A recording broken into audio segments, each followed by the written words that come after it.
Hello बच्चों, स्वागत है आपका अपने चैनल 2020 क्लासेस पे। आज हम आपको लाभ हानि के क्वेश्चंस कराने चल रहे हैं। जो ये जो लाभ हानि के प्रश्न हैं वो आपको सभी परीक्षाओं में काम आएंगे, चाहे वो कॉम्पिटिटिव एग्जाम हो या कोई किसी भी विद्यालय का एग्जाम हो, चाहे स्टेट लेवल का एग्जाम हो या फिर सेंट्रल लेवल का एग्जाम हो। तो आइए सबसे पहले हम फॉर्मूला देख लेते हैं। लाभ हानि को पढ़ने से पहले हमें कुछ फॉर्मूले के बारे में पता होना चाहिए। जैसे कि लाभ, अगर हम कोई वस्तु खरीद रहे हैं और उसके बाद उसको उससे ज़्यादा में बेच रहे हैं तो उस कंडीशन में हमें लाभ होगा। तो लाभ बराबर होता है विक्रय मूल्य माइनस क्रय मूल्य। विक्रय मूल्य को हम सेलिंग प्राइस भी कहते हैं, जिसे हम एसपी से डिनोट कर सकते हैं, और क्रय मूल्य को कॉस्ट प्राइस कहते हैं, जिसे हम सीपी से डिनोट कर सकते हैं। उसके लाभ निकालने का फॉर्मूला होता है विक्रय मूल्य माइनस क्रय मूल्य। अगर हमसे लाभ प्रतिशत पूछे तो लाभ प्रतिशत बराबर लाभ, जितने का हमें लाभ हो रहा है उसको ऊपर रखेंगे, उसके बाद क्रय मूल्य नीचे गुणे 100। आइए हानि देखते हैं। जब हम कोई वस्तु खरीदते हैं और उससे कम दाम में बेचते हैं तो हमें हानि होती है। तो ऐसी कंडीशन में हानि निकालने का फॉर्मूला होता है क्रय मूल्य माइनस विक्रय मूल्य। हानि प्रतिशत बराबर होगा हानि बटे क्रय मूल्य गुणे 100। ये आपके हानि प्रतिशत। और हमसे अगर क्रय मूल्य पूछे तो क्रय मूल्य का फॉर्मूला होता है विक्रय मूल्य गुणे 100 बटे 100 प्लस माइनस जितने की हानि या लाभ हो रहा है उनको ऐड करेंगे, इससे हमारा क्रय मूल्य निकल जाएगा। अगर आप चाहें तो इससे आप विक्रय मूल्य भी निकाल सकते हैं। जैसे क्रय मूल्य आपको दिया रहे, विक्रय मूल्य पूछे तो यहाँ पे क्रय मूल्य रख देंगे गुणे 100, यहाँ पे जो लाभ हानि प्रतिशत हो रहा होगा इसी फॉर्मूले से दोनों निकाल सकते हैं। अगर आप ऐसा नहीं करना चाहते हैं तो विक्रय मूल्य का फॉर्मूला होता है क्रय मूल्य गुणे 100 प्लस माइनस लाभ और हानि बटे 100। अगर लाभ हो रहा है तो सिर्फ लाभ रखेंगे और जोड़ेंगे, और हानि हो रही है तो माइनस करेंगे। हमारा फर्स्ट क्वेश्चन है, एक वस्तु को 100 रुपए में बेचने पर, 100 रुपए में बेचने पर यानी कि उसे सेल किया जा रहा है, से एक व्यक्ति को 20 रुपए का लाभ होता है। उसका लाभ प्रतिशत कितना हो है? हम जानते हैं लाभ बराबरे विक्रय मूल्य माइनस क्रय मूल्य होता है। हमें लाभ कितना दिया है? 20 रुपए का दिया है। सेलिंग प्राइस कितना दिया है? 100 रुपए। हम क्रय मूल्य निकाल लेते हैं। तो क्रय मूल्य बराबरे 20 माइनस 100 बराबर माइनस क्रय मूल्य। माइनस में क्रय मूल्य 20 में से 100 घटेगा नहीं, जब घटाएंगे तो माइनस में आएगा। माइनस 80 बराबर माइनस क्रय मूल्य। तो माइनस से माइनस कट गया तो सीपी बराबर आपका कितना आ गया?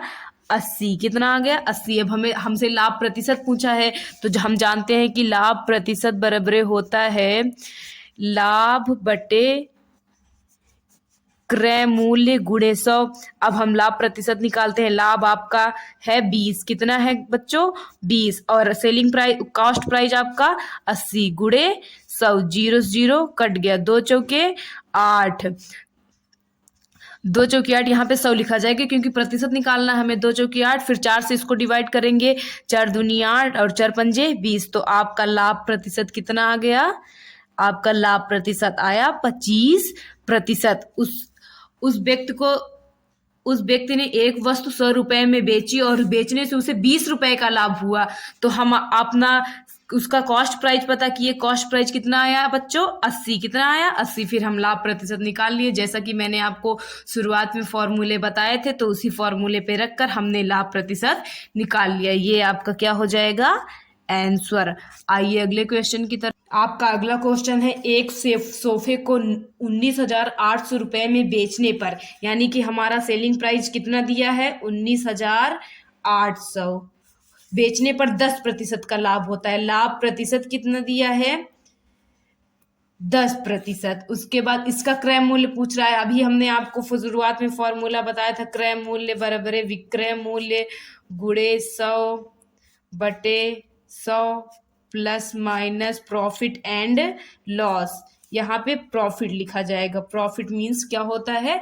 लाभ होता है। तो इस फॉर्मूले पे हम रख के क्रय मूल्य निकालेंगे। सेलिंग प्राइस पता है हमें, प्रॉफिट परसेंटेज पता है, तो आइए क्रय मूल्य फाइंड करते हैं। सेलिंग प्राइस आपका 19,800 रुपए है, इंटू 100 अपान 100 प्लस इसलिए कर रहे हैं क्योंकि हमें 10% का लाभ हो रहा है। यही 10% की हानि होती तो 100 में से हम क्या करते? माइनस कर देते। क्रय मूल्य बराबर 19,800 गुणे 100 में 10 जोड़ेंगे कितना हो जाएगा 110। जीरो से जीरो कट गया। आइए 11 से डिवाइड करते हैं। 11 एकन्नम 11 बचा 8, 11 88। तो क्रय मूल्य आपका कितना आ गया 18,000। यानी कि क्या कहते हैं, उसने एक व्यक्ति ने एक सोफा 18,000 रुपए में खरीदा और उसे 19,800 रुपए में बेचा, जिससे उसे कितने प्रतिशत का लाभ हुआ 10। तो हमसे क्रय मूल्य बताने के लिए कह रहा था, तो क्रय मूल्य आपका कितना आ गया 18,000 रुपए। आइए अगले क्वेश्चन पे चलते हैं। आपका अगला क्वेश्चन है बच्चों, एक वस्तु को 69.60 रुपए में बेचने पर 25% की हानि होती है। तो यहाँ पे सेलिंग प्राइस आपका कितना है 69.60 रुपए, और इसमें लॉस हो रहा है, यानी कि लॉस परसेंटेज कितना है आपका 25%। और इसमें भी हमें कॉस्ट प्राइस पूछा है, जैसा कि मैंने अभी आपको यहाँ पे फॉर्मूला बताया था कॉस्ट प्राइस, इसी पे रखेंगे और हम कॉस्ट प्राइस अपना निकालेंगे। क्रय मूल्य बराबर क्या होता है विक्रय मूल्य गुणे 100/100 plus minus profit and loss. तो आइए चलिए रखते हैं।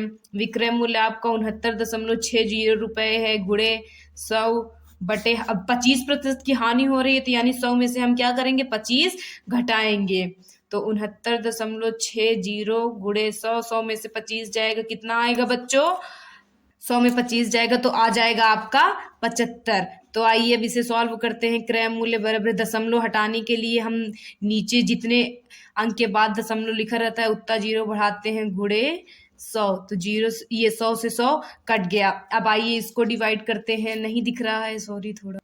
अब आपका बचा है क्रय मूल्य 69.60/75। जब हम इसे डिवाइड करेंगे तो आपका आंसर आ जाएगा 92.80 रुपए। यानी कि उसका क्रय मूल्य कितना था 92.80 रुपए थे, लेकिन उसे बेचा कितने में जा रहा था 69.60 रुपए में बेच रहा था। यानी कि जाहिर सी बात है 92 रुपए में खरीद रहे हैं और 69.60 रुपए में बेच रहे हैं, तो हमें हानि होगी। और हानि कितने की हो रही थी 25%। इसमें हमें क्रय मूल्य पता करना था, तो क्रय मूल्य आपको कितना आ गया 92.80 रुपए। आइए अगले क्वेश्चन पे चलते हैं। आपका अगला क्वेश्चन है, एक वस्तु को 450 रुपए में बेचने पर, यानी कि विक्रय मूल्य आपका कितना दिया है 450 रुपए। एक वस्तु को 450 रुपए में बेचने पर 25% की हानि होती है। लॉस परसेंटेज आपका कितना है 25%। वह इसे कितने मूल्य पर बेचे कि उसे 25% का लाभ हो। उसे एक वस्तु को वो 450 में बेच रहा है, जिससे उसे 25% की हानि हो रही है। फिर कह रहा है कि उसी वस्तु को कितने में बेचा जाए कि उसे हानि ना होकर क्या हो लाभ हो। तो सबसे पहले हम इसका क्रय मूल्य निकाल लेते हैं। तो क्रय मूल्य बराबर हमें पता है कि विक्रय मूल्य गुणे 100/100 plus minus profit and loss होता है। तो क्रय मूल्य इज इक्वल, विक्रय मूल्य कितना दिया है 450 गुणे 100, और हमें हानि हो रही है 25, यानी कि 100 में से क्या करेंगे 25 हम माइनस करेंगे। फिर क्रय मूल्य इज इक्वल टू 450 गुणे 100 में से 25 घटाएंगे, कितना आएगा आपका 75। तो आइए इसे 5 से काटते हैं।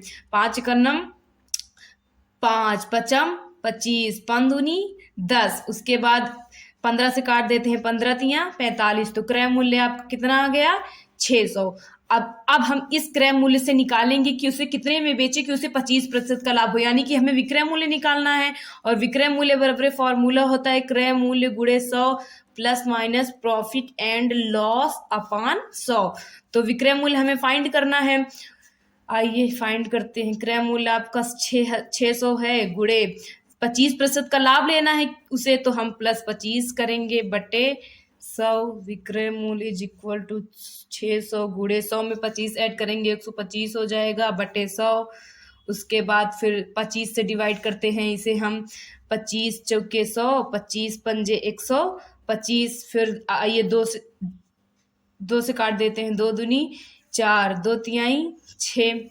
फिर 2 से काटते हैं, 2 एकन्नम 2, 2 पंजे 10, यानी आपका कितना आ गया विक्रय मूल्य 150 गुणे 5, 15 पचे 75। 75 फिर 1 0, यानी कि अगर वो जो वस्तु है उसे 750 रुपए में बेचेगा तो उसे 25% का लाभ होगा, लेकिन वो बेच कितने में रहा था? 450 रुपए में, जिससे उसे कितने प्रतिशत की हानि हो रही थी? 25%। अगर उसे 25% का लाभ चाहिए तो उसे कितने में बेचे? 750 रुपए में। तो आइए अगले क्वेश्चन की ओर चलते। अगला क्वेश्चन है आपका, एक कुर्सी को 720 रुपए में बेचने पर दुकानदार को 25% की हानि होती है।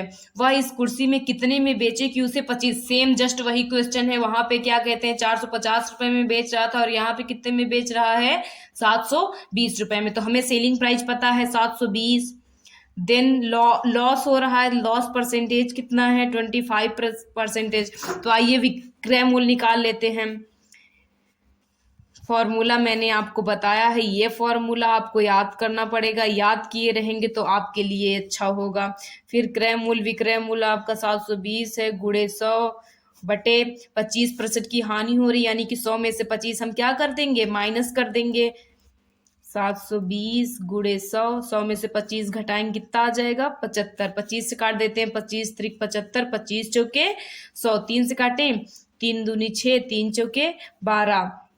तो आपका क्रय मूल्य आया 240 गुणे 4 इज इक्वल टू 960, यानी कि आप क्रय मूल्य कितना था? 960, लेकिन बेचा कितने में था उसने? 720 में, जिससे उसे 25% की हानि हो रही। अब उसके बाद वो कह रहा है कि वह इसी कुर्सी को कितने में बेचे, यानी कि अगेन हमसे क्या फाइंड करने के लिए बोल रहा है? विक्रय मूल्य, की उसे 25% का लाभ हो। अब हम आइए अपना विक्रय मूल्य निकालते हैं। क्रय मूल्य हमें पता है कितना है? 960। तो आइए विक्रय मूल्य फाइंड करते हैं। विक्रय मूल्य बराबर है क्रय मूल्य गुणे 100 plus minus profit and loss upon 100। मैं बार बार फॉर्मूला इसलिए लिख रही हूँ ताकि आपको याद हो जाए। क्रय मूल्य है आपका 960 रुपए, उसे 25% का लाभ लेना है। लाभ ले रहे हैं तो क्या करेंगे? 100 में हम ऐड कर देंगे अपान 100। फिर विक्रय मूल्य इज इक्वल टू 960 गुणे 125 अपान 100। 25 से काटते हैं, 25 चौके 100, 25 पंजे 125, 4 से काटते हैं, 4 दूनी 8, 4 चौके 16। फिर विक्रय मूल्य आपका आ जाएगा 240 गुणे 5। विक्रय मूल्य इज इक्वल 4 पंजे 20, हासिल बचे 2, 4 पंदूनी 10, 10 2 12, यानी विक्रय मूल्य कितना आ गया आपका? 1200 रुपए। अगर वह उस कुर्सी को 1200 रुपए में बेचे तो उसे कितने प्रतिशत का लाभ होगा? 25% का लाभ होगा। अब आज हमने आपको 5 क्वेश्चन कराए हैं लाभ हानि के। इन क्वेश्चन में आपको जो भी प्रॉब्लम होगी कमेंट में जरूर बताइएगा, और अगर आपको समझ में ना आया हो तब पर भी कमेंट करिएगा। हमारे वीडियो से बहुत सारे बच्चों को फायदा होगा, तो प्लीज इसे शेयर करिएगा और लाइक करिएगा और हमारे चैनल को सब्सक्राइब कीजिए। Thank you so much.